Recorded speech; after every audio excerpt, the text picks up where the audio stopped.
হে ভোলানাথ, আমার ডাক্তারবাবু যেখানেই থাকুক, শুধু আপনি ওনার রক্ষা করবেন। আমি জানি না এই বহুরূপীটা আমার ডাক্তারবাবুকে কোথায় লুকিয়ে রেখেছে, আর ও কি করতে চলেছে ওনার সঙ্গে। আর আমি এখন পরিবারের কাউকে কিছু বলতেও পারবো না, কারণ প্রমাণ ছাড়া কেউ আমার কথা বিশ্বাসই করবে না। আর দ্বিতীয়ত, আমি ওই বহুরূপীটার ওপর দোষারোপ করে ওকে সাবধান করে দিতে চাই না।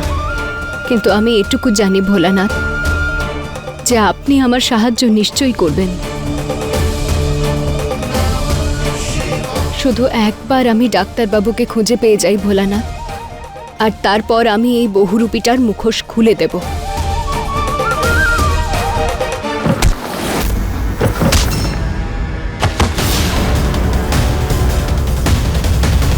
মেরে ফেলবো আমি তোকে। কি করছিস? পাগল হয়ে গেছিস না? কি করছিস এসব? ওকে আমরা মারতে পারবো না। তুই কি ভুলে গেছিস কি ডিল হয়েছিল আমাদের? ডিল? কিসের ডিল? কি ডিল হয়েছে তোমাদের কার সঙ্গে? বলো আমাকে। চল চল আমার সঙ্গে। ছাড়বো না তোমাকে। চল। দাঁড়াও, বলো চল। তোমরা কি ডিল হয়েছে? কে করাচ্ছে তোমাদের এইসব? এই বহুরূপী আসলে চাইটা কি? আর আমার জায়গা নিয়ে কেন রয়েছে বাড়িতেও? আমারই মুখোশ কেন পড়েছে ও? সব থেকে বড় কথা, ও আমার গয়নার সঙ্গে রয়েছে। হে ঈশ্বর, গয়নাকে রক্ষা করো। কেউ দেখে ফেলার আগে এই আয়ুষ্মানের মাস্কটা যেখান থেকে খুলে গেছে একটু সেলাই করে নি।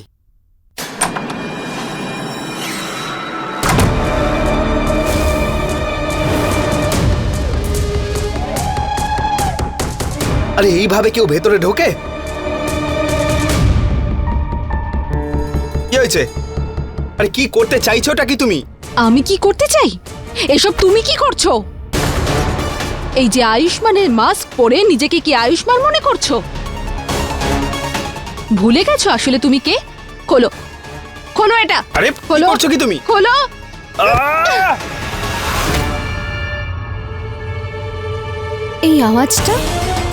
এই আওয়াজটা তো অতিথিদের ঘর থেকে আসছে, কিন্তু ওখান থেকে কে চিৎকার করছে এইভাবে? এই! মাথা খারাপ হয়ে গেছে নাকি?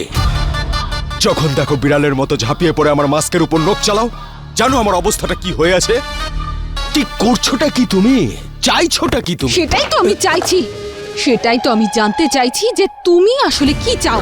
যেদিন থেকে এই বাড়িতে এসেছো সেদিন থেকে আমাকে ভুলে গিয়ে ওই গয়নাকে উপকার করে আসছো। কি প্রয়োজন ছিল? কি প্রয়োজন ছিল ওর জন্য ওই ব্রেসলেট নিয়ে আসার? তাও আবার স্পেশাল। হ্যাঁ, তোমার কি মনে হয় ও কি তোমার সত্যি স্ত্রী? হ্যাঁ, স্ত্রী নাকি ও তোমার? ও কিন্তু তোমার স্ত্রী নয়। আরে আস্তে আস্তে, চেঁচিও না। আর গলার উপর ছুরি ধরে আছো তুমি। এটা আলু পেঁয়াজ নয়, কেটে যাবে। রাগের মাথায় এত চেঁচামেচি কেন করছো? ছাড়ো আমাকে। আর আমি যা করছি সেটা বুঝে শুনেই করছি, তাই দয়া করে আমার কোনো কাজে তুমি তোমার নাকটা গলাতে যেও না। চলো সরো, আর ছাড়ো আমাকে। আর চুপচাপে এখান থেকে চলে যাও তুমি। যদি কেউ দেখতে পেয়ে যায় না, তাহলে আমাদের সব প্ল্যান ভেস্তে যাবে। যদি কেউ দেখে তো দেখুক, তোমার এই প্ল্যান সফল হওয়ার থেকেও বেশি তোমার এটা মনে রাখা দরকার যে তুমি শুধুমাত্র আমার। তাই যদি তুমি আমাকে ঠকানোর চেষ্টা করো বা চিন্তাও করে থাকো, তাহলে আমি তোমাকে মেরে ফেলবো, তারপর আমি নিজেকে মারবো। বুঝেছো তুমি?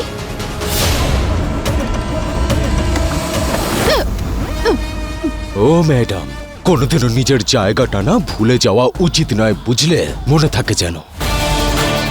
তাই আমি তোমাকে আগেও বলেছিলাম, আর আবারও বলছি, এবার নিজের কান আর চোখ দুটো খুলে শুনে নাও। তুমি আমাকে বলতে এসো না যে আমি কি করব আর কি না করব। আমার যা মনে হবে আমি তাই করব।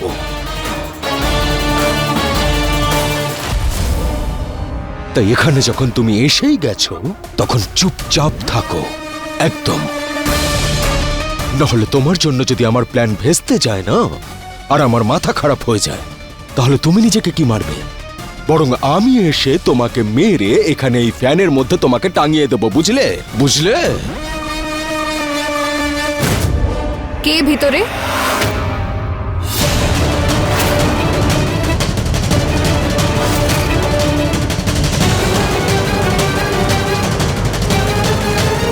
ডাক্তারবাবু, ভিতরে কি আপনি আছেন?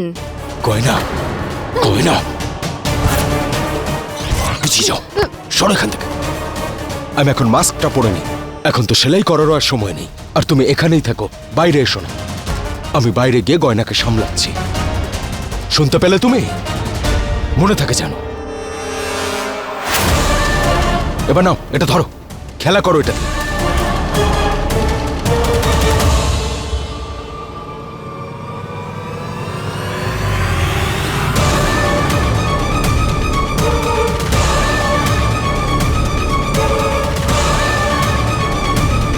চুপচাপ দাঁড়িয়ে থাকো এখানে, একটু নড়লে না এই ছুরিটা দিয়ে এবার আমি খেলবো এসে।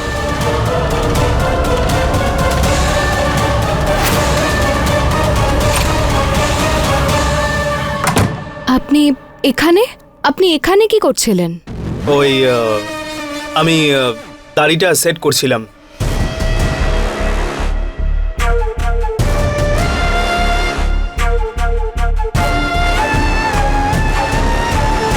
কিন্তু আমার যে মনে হলো আপনি ভিতরে কারোর সঙ্গে কথা বলছেন। কার সঙ্গে কথা বলছিলেন আপনি? আর এই চিৎকারের আওয়াজটা কি আপনার ছিল? আরে না না গয়না, আমি ফোনে কথা বলতে বলতে দাড়ি সেট করছিলাম, হঠাৎ করে কাঁচিটা লেগে গেল আর একটু ব্যথা লাগলো বলে চিৎকার করেছিলাম। ওইটাই হয়তো শুনেছো তুমি। ওকে দেখে তো মনে হচ্ছে যে ও মিথ্যে কথা বলছে। আর ও বাথরুম থেকে এইভাবে তাড়াহুড়ো করে কেন বেরোলো? এমন কি আছে ভিতরে? ও আবার ডাক্তারবাবুকে এখানেই লুকিয়ে রাখেনি তো? কোথায় যাচ্ছ? আসলে এটা অতিথির ঘরের বাথরুম, তাই অনেক দিন ধরে বন্ধও আছে। তাই আমি ভাবলাম যে একটু পরিষ্কার করে দিই। আপনি সরুন তুমি না। কেন পরিষ্কার করবে? না মানে আমি বলছি যে তোমার পরিষ্কার করার কি দরকার? আমি কাজের লোকেদের বলে দেবো, ওরাই করে দেবে। চলো এখান থেকে। হ্যাঁ হ্যাঁ ঠিক আছে, কিন্তু আমাকে একবার দেখে নিতে দিন যে কোনো প্রয়োজনীয় জিনিস লাগবে কিনা। সরুন। আরে এইসব করার দরকারটা কি? আরে প্রয়োজন কেন নেই? প্রয়োজন তো অবশ্যই আছে। গয়না তুমি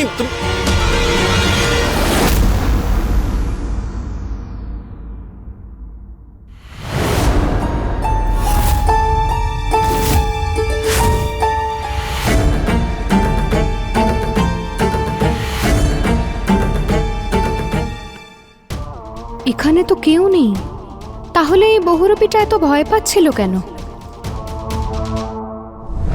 এই আবার কোথায় চলে গেল হঠাৎ করে?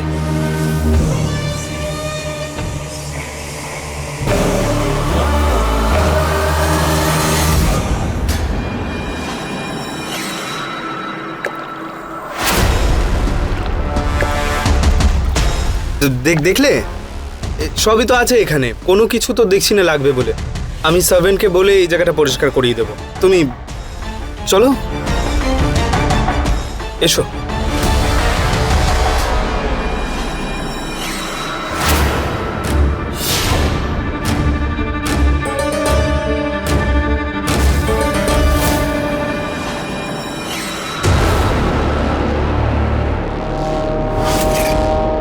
এই এত কাটা সুতো এখানে কি করে এলো?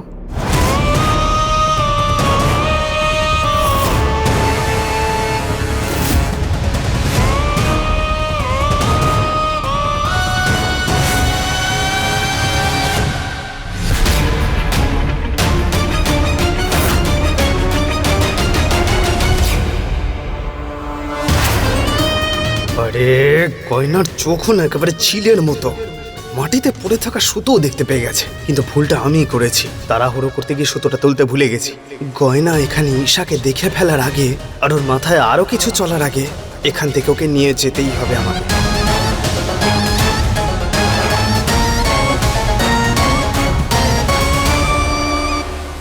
গয়না কি করছো? কি নোংরা এটা, এতে হাত দিচ্ছ কেন? আমি সার্ভেন্ট আসবে তো, ওকে বলে আমি এটা পরিষ্কার করিয়ে দেবো। সবকিছুতে হাত দেবার কি দরকার? চলো। এই বহুরূপীটার সুতো নিয়ে সবসময় কেন সমস্যা হয়? সেই দিন ওর ঘাড়েও সুতো দেখেছিলাম আমি, তখন তো সোজা অস্বীকার করেছিল। আর আজও এটা সেটা বলে কথা ঘোরানোর চেষ্টা করছে। আরে এত কি ভাবছো তুমি? চলো।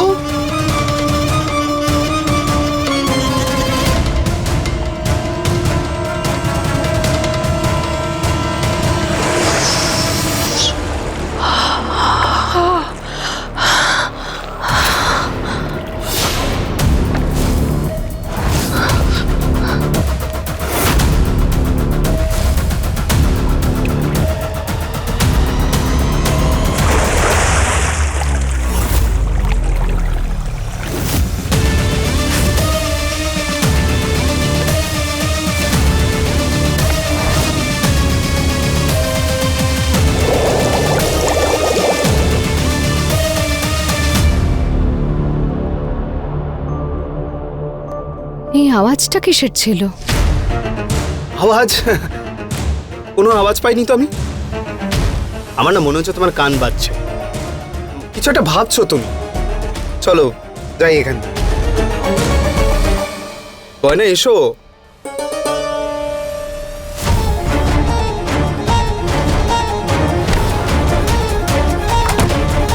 চলো।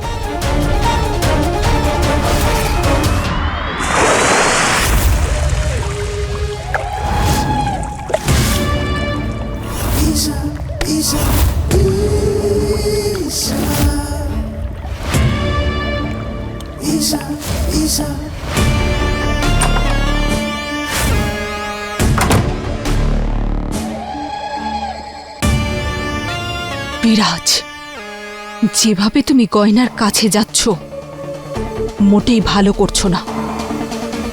কারণ ঈশা যখন কাউকে পছন্দ করে তখন তাকে পাওয়ার জন্য নয় নিজে প্রাণ দিয়ে দেয়, না হলে তার প্রাণ নিয়ে নেয়। আর রইল গয়না, ওর ওষুধ তো আছে আমার কাছে।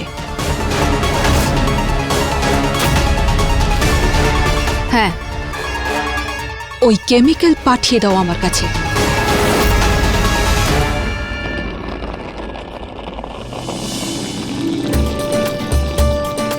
প্রণাম। আসুন দিদি। ভালো ভালো ভালো থাক। পিসিমা প্রণাম। তোমার বাড়িতে তোমাকেই স্বাগত জানাই। কিন্তু দিদি, তুমি তো গেছিলে হসপিটালে কাজে, ওখান থেকে সোজা মহাকুম্ভ। আরে রাঘব, ঈশ্বরের দর্শন তারাই পায় যাদের ভাগ্য ভালো হয়। আমি সুযোগের সদ্ব্যবহার করলাম। কমলা, খাবার জন্য প্রসাদ এনেছি, দিয়ে দাও। দিন। দর্শন ভালোভাবে হয়েছে তো দিদি? শুধু ভালো নয় কমলা, খুব ভালোভাবে হয়েছে। আরে খুবই অদ্ভুত আর আধ্যাত্মিক অনুভূতি ছিল। আমি শুধু ঈশ্বরের সামনে বসে আমার মনের সব কথা বলেছি ওনাকে। সত্যি মনের সব কথা বলেছ তো? কিছু লুকাওনি তো? ওনার কাছে কিছু লুকোনো যায় না, জানো তো তুমি। এটা কি সব কথা বলে বিরক্ত করছে বহুরূপী পিসিমাকে?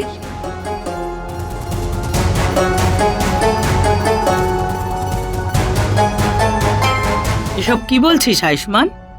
আমি কেন কিছু লুকোবো? আরে না না, আমি বলছিলাম যে তুমি এত দূরে গেছিলে দর্শন করতে, প্রার্থনা ভালো করে করেছো? মানে কোনো পুজো পাঠ বা কোনো বিধি ভুলে যাওনি তো? আসলে মনে যেন কোনো রকম অসন্তোষ না থাকে। তুই কেন এরকম প্রশ্ন করছিস? হ্যাঁ, এরকম পবিত্র জায়গায় যাওয়ার পর মানুষ ভালোভাবে সমস্ত পুজো পাঠ করেই আসে। আর দিদি যখন ওখান থেকে ঘুরে এসেছেন তখন ওখানকার সমস্ত শুভ শক্তি ওনার সঙ্গে এসেছে।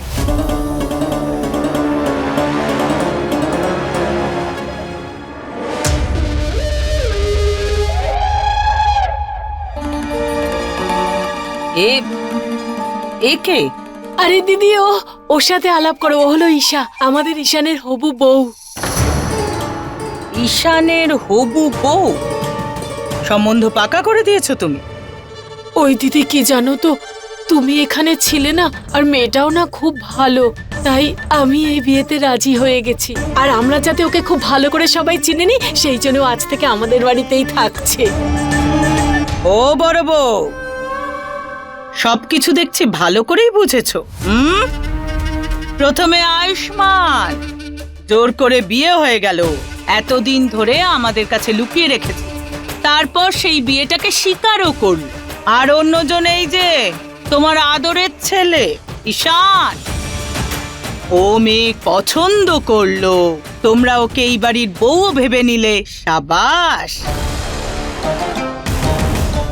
আমার অনুপস্থিতিতে বাড়ির সিদ্ধান্ত নিতে শুরু করে দিলে।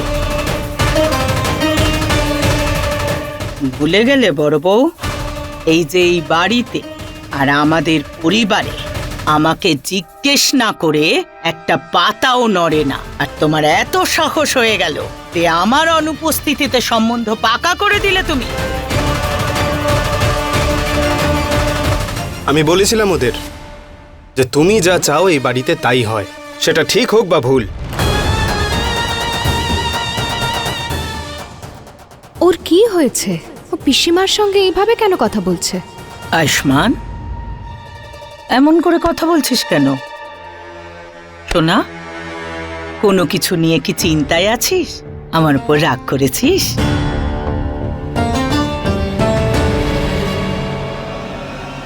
আমি তোমার ওপর কি করে রাগ করতে পারি?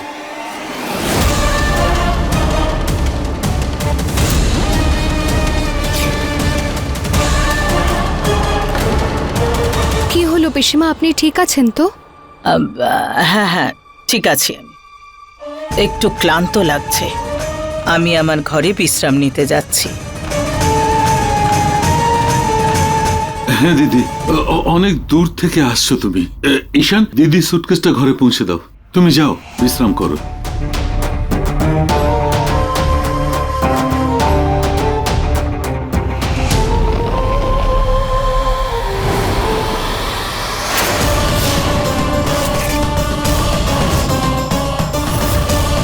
এই ছবিটা এখানে?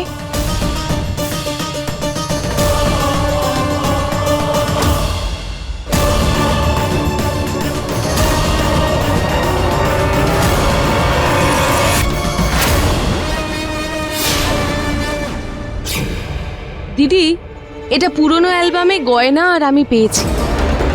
বুঝতেই পারছি না কার ছবি, সেই জন্য এটা আমরা বের করে রেখেছি যে আপনাকে জিজ্ঞেস করব এই ছবিটা কার।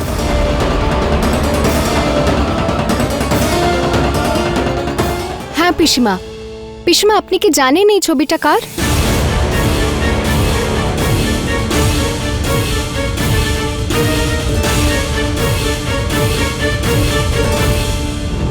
কি হলো পিসি? এই ফটোটা দেখে কিছু মনে পড়লো নাকি?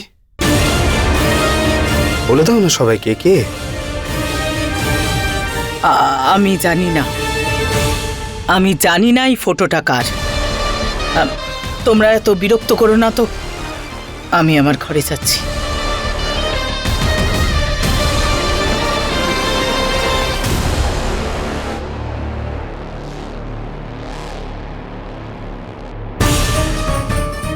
কিন্তু পিসিমা ওই ছবিটা দেখে এত ভয় পেয়ে গেলেন কেন?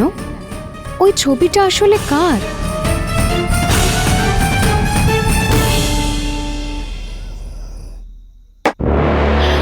হে ভোলানাথ, সব কি হচ্ছে আমার? আমি আয়ুষ্মানের চোখে বিরাজকে কেন দেখছি? একবার ওকে ফোন করি।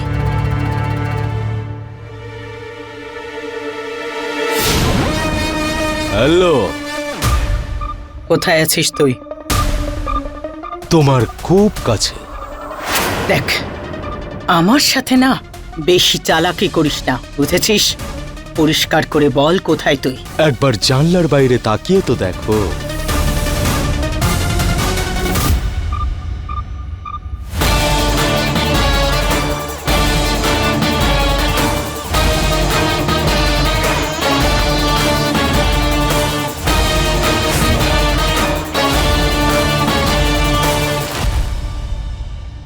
এই বহুরূপীটা খুবই সাংঘাতিক।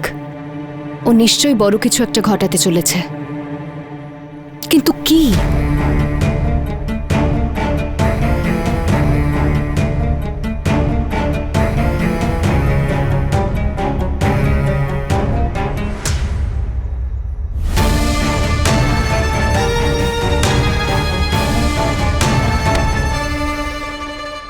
ওই বহুরূপীটা প্রথমে ফাঁকা জায়গায় গেল, আর ওখানেও একজন উকিলের সঙ্গে কথা বলছিল কিছু কাগজপত্রের ব্যাপারে।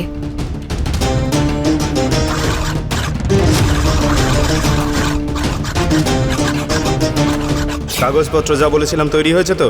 হ্যাঁ স্যার, সমস্ত কাগজ তৈরি হচ্ছে। আর তখনই ওর ফোন এলো আর কেউ একজন ওকে বলল যে ডাক্তারবাবুর আঘাত লেগেছে। আর ও তক্ষুনি ওষুধের দোকানে গেল ডাক্তারবাবুর জন্য ওষুধ নিতে।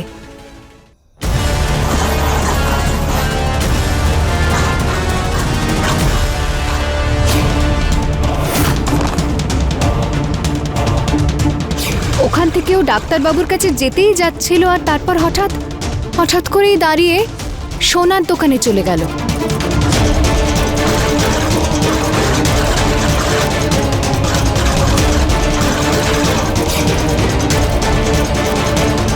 ডাক্তারবাবু, তাহলে ও ডাক্তারবাবুর কাছে ওষুধটা পাঠালো কি করে?